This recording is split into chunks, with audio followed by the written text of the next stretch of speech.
Okay, guys, I got a good question for you. This is from Jamie and Elizabeth. They asked, what's the reason for applying a tag?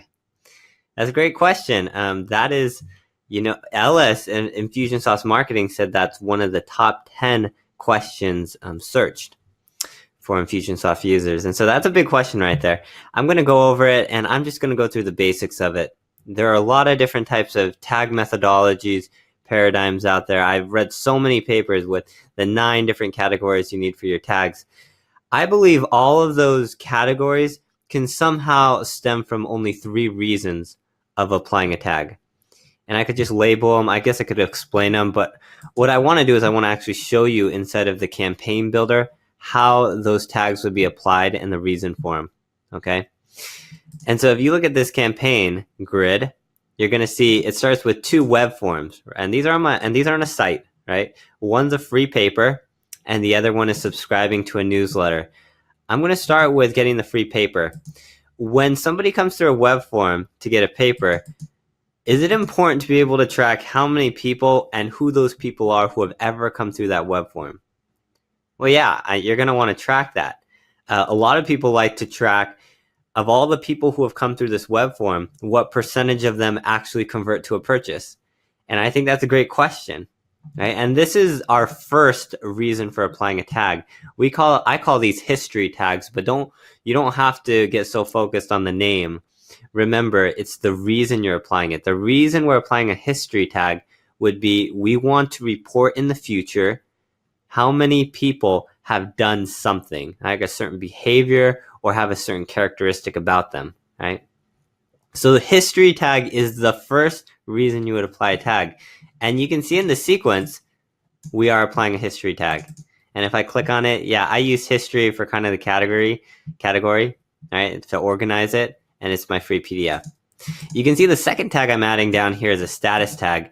Status tags, now history tags, they're not going to be removed. Once you apply a history tag, you're going to always want to be able to report on that. Status tags are different in the sense that you will apply and you will remove a status tag. Let me ask you a question. Is it important to know if somebody is a prospect in your database, right? Somebody who hasn't purchased before, or if they're an actual customer? And the answer is yes. You want to know people who are prospects, haven't purchased, because you're obviously going to want to nurture them. And then people who have already converted, you're going to want to say they're a customer, right? And you want to segment those in your database. If a person is a prospect and then later on they end up purchasing, you want to remove the prospect tag and apply the purchase or the customer tag, because now they're a customer. Right? They're either a prospect or a customer. I call these status tags, and they're applied and they're removed throughout your campaigns as the person progresses through your funnel. Okay. And so you can see here, when they come through the web form, they're not a customer yet, but they will be. And I put a status prospect tag. Okay, that's great. You can see there's one more tag being applied. So after sending them the PDF, right, that they opted in for, a day later, I'm applying a tag, and you can see down here, it is a start nurture tag. So this is the third reason. We have a history tag for reporting. We have a status tag for reporting where they are in your funnel. And now we have a third, a start tag that will now start automation. So if I click on this, all it says is start nurture, right? But I'm going to have to come out of here and look at the big picture, right? Our whole campaign. So I'm going to go backwards, and you're going to see there's a start nurture DVD collection. So what's happening is at the very end of this sequence, we're putting on this tag. We're putting on this tag because we want to start nurturing them with our 8 emails to purchase our DVD collection. Okay. So when we apply that nurture tag at the end of this sequence, it's actually triggering this sequence right here to start. Right? And so that start tag, all it is starting our email sequence. Now, at any time, let's say during the 4th email, maybe the 5th email, the person actually purchases, right? So they become a customer. We want to stop this sequence. We don't want to send them more emails if they've already purchased it. And over here, you can see we have our own little purchase goal.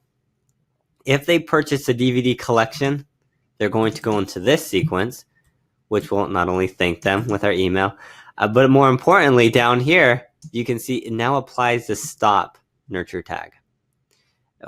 no need to send them emails anymore. So upon applying this stop nurture tag, if I come back, you're going to see that stop nurture tag is right here, right? So it's actually pulling them from this sequence out when I apply that stop nurture tag. So the start and the stop, these are simple examples, and I know there's a different way. There's different ways to make this campaign, but I intentionally made this campaign this way so that you could see the reasons for 1, the history tags, 2, the status tags, and also 3, the start and stop nurture tags. And here at the very end, I didn't even show you, when they do purchase, if I go into that sequence, I am removing that prospect tag here, right? So remove status prospect tag. I'm removing that right here, and then I'm applying, and look, I put remove, should be removed, should be apply, and I'm applying the customer tag. Okay? All right. I hope that answered your question, Jamie and Elizabeth, and keep sending in the questions.